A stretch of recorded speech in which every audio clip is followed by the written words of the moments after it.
Appearances, please. Please sit out for the people. William Barnett, Your Honor, on behalf of the defendant Caleb Sapp, he's present, standing to my left. Thank you. You may be seated. One moment, please.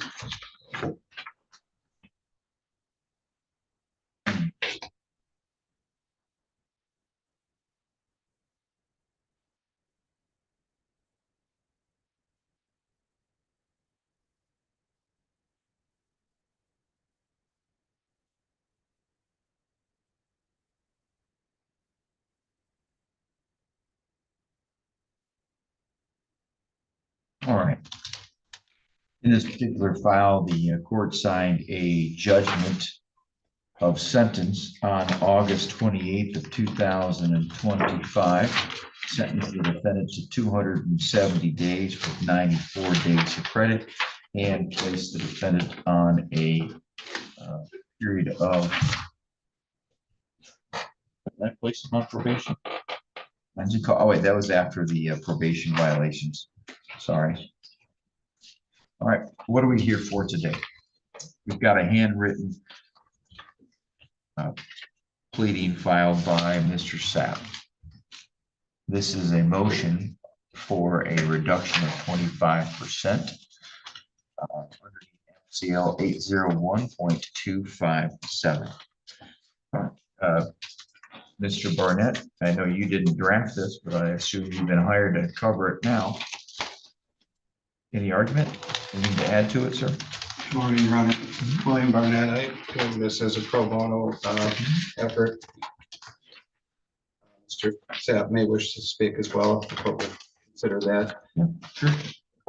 He is asking the court to consider a 2-week, basically, reduction of the sentence. He's 30, he's got a 12-year-old son. His mother's here with his brother today supporting him.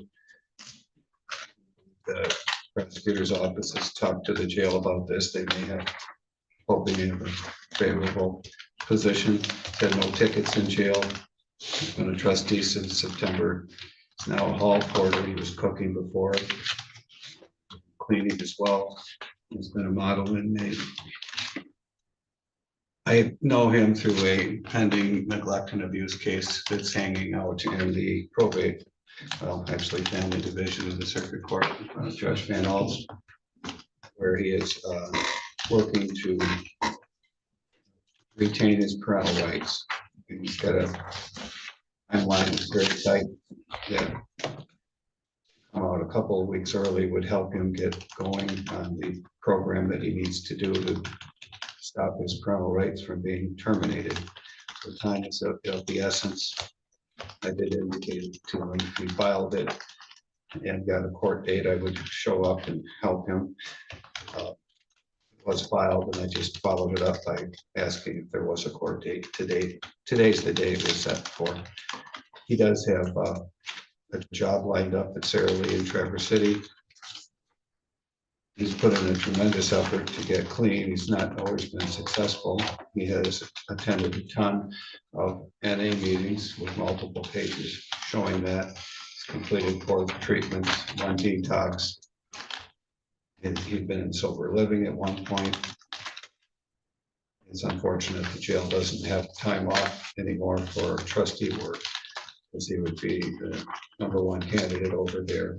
So he has worked very hard. He has demonstrated what is appropriate conduct, diligence, and attitude. He does have a good attitude as well. We have had interactions with him. I know the court has in the past, and well, and as we do with every criminal defendant, we'd like to see change their ways. There is obviously an issue relative to the sentence that the court mentioned was put in place.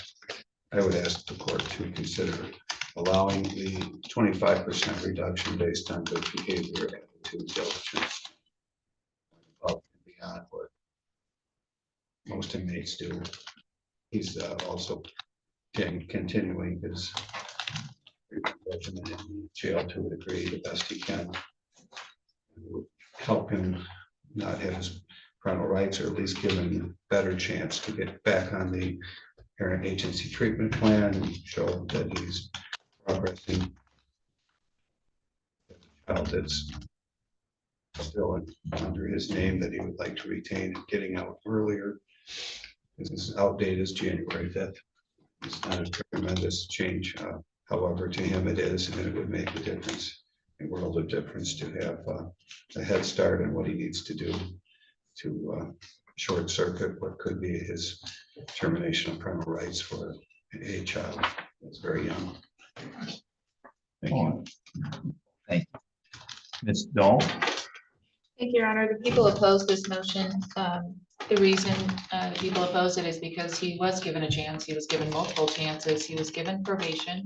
He had sentenced on September 11th, 2023, picked up a probation violation on March 8th, picked up a probation violation on, I think, May 30th, picked up another probation violation on August 8th of 2024, and then picked up another probation violation this year, I think. Am I right? I believe it was this year that he was finally sentenced Yeah. to the 270 days. Yeah. Yes, ma'am. You may. I'm sorry. I did not mean it. I apologize for interrupting. You may continue. Thank you, Your Honor. All of those things that he has been trying to do and get together with his, or give back his parenting and custody, he had an opportunity to do, and then he failed to do it multiple times. And he was sentenced to 9 months, which is within the sentencing guidelines that I believe he initially got, 0 to 9.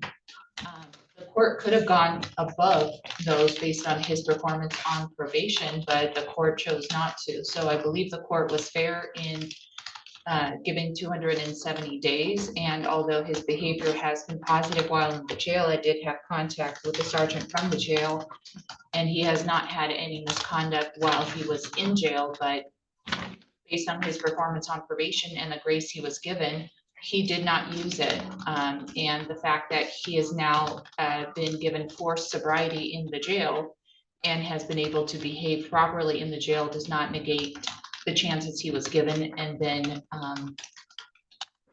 didn't do what he was supposed to do multiple times while on probation. So that is the reason, and we're asking the court to deny the motion. 1 second.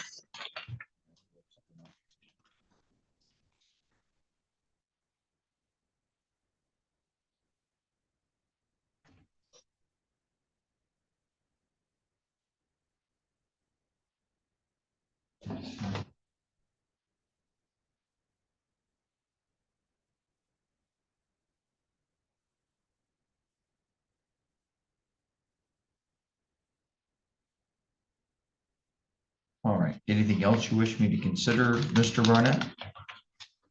Ms. Anything you wish to say? Yes, Your Honor. Yeah. Prosecutor is right. I have made bad choices. But I did also, make the right choice, turning myself in, putting an effort into trying to be clean. As we all know, how many people come through here because of drugs and addiction. It's a very, very tough battle. Also, I do believe that the 9 months was a fair sentence, a very fair sentence. Considering my circumstances, I just asked, I used to always think that doing drugs was a victimless crime. Now I know it isn't. I asked that, that you see my effort and see that, that I am trying to do better. And you said something about you hope that I stayed clean. I actually made it one of my personal goals to get a year clean and come back, cut that coffee with you. I do. I want you to get clean. And But, Yep. it's my son, it's gonna be Christmas time. I already missed his birthday, turned 12 on October 7th. And, I'm just, I know that he's really hoping to see his dad on Christmas. So, it is. Okay. But I just, no matter what happens, I learned in the programs that, acceptance is the answer to all my problems today. When I find some person, place, thing, or situation on top of me, I can find no serenity. So I'll continue to do the right thing no matter. All right. Thank you. All right. Well, I always hope people figure things out. I always hope they put themselves on the right path. On occasion, by the way, it's more female defendants say it than males. I don't know why, but I take it back. I've had a couple males recently. I had one gentleman came up to me. I'm a big guy. I'm like, oh, what's he coming up to me for? And he shook my hand and said, thank you. So I like that. I appreciate that. I want people to always learn a lesson. I always want them to correct their lives. It's not always about punishment. But here's what I've got here. Originally, the court back in September of 2023, and we're still dealing with the same case 2 years later. I gave you 31 days with 31 days of credit, and you violated probation in March of 2024, and then on May 30th of 2024, I gave you 50 days with 50 days of credit. Then on August 8th of 2024, you violated probation again. I gave you 80 days with 52 days of credit. Then we look here what happens in this past year. On February 13th of this year, I gave you 180 days with 70 days of credit, but you didn't serve 180 days. Now you got 5 days of credit that for every month, that takes it down to 150. You didn't have to serve all of that 150 because I put you into a rehab.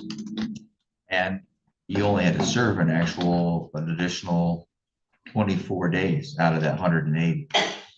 Then I gave you 270 with only 94 days of credit because that's all you had to earn. So my point here is, and I appreciate that you're picking it up. Generally, people who aren't using inside the jail start to show their good nature. I think you've got a good nature when you are not using. But we sent you to a rehab and you got back out and then you violated probation again. So underneath this, the statute 801, 234, no. Anyways, underneath the statute, yeah, it's 257. Appreciate that you're in a trustee status, but I personally think that I would be doing you a disservice and I'd be sending the wrong message that I would be rewarding people who violate bond, not once, not twice, not 3 times, 4 or 5 times. So the answer is the motion is denied. I want you to serve those 2 more weeks. Don't give any credit on your bond, on your probation. You just keep violating. And if you're not using, I think you're a good person. I think everybody's a good person deep down. I want you to serve this penalty. I let you out early last time a couple times. You're not getting out early. You're going to serve the whole sentence. And you're going to get out. You're going to pull yourself up by those bootstraps. You're going to work on your relationship with your child. Nothing Child Protective Services does is really ever forever, or what Judge Van Alst does down in his courtroom. But in this courtroom, I want you to stop coming to jails. I don't want you as a, what are you, 32? 30, yeah. 30 years of age. Let's figure this out, right? I know you've got it figured out. The answers are real obvious. Don't do drugs. You do, you ruin your life and you take away your chances to be with your son, be with other people, your children, be out there working and doing great things. I want you to get out and I want you to do great things. But at this point in time, I'm not going to give you another break. I've given you too many breaks and you end up right back here. So the motion is hereby denied. Thank you.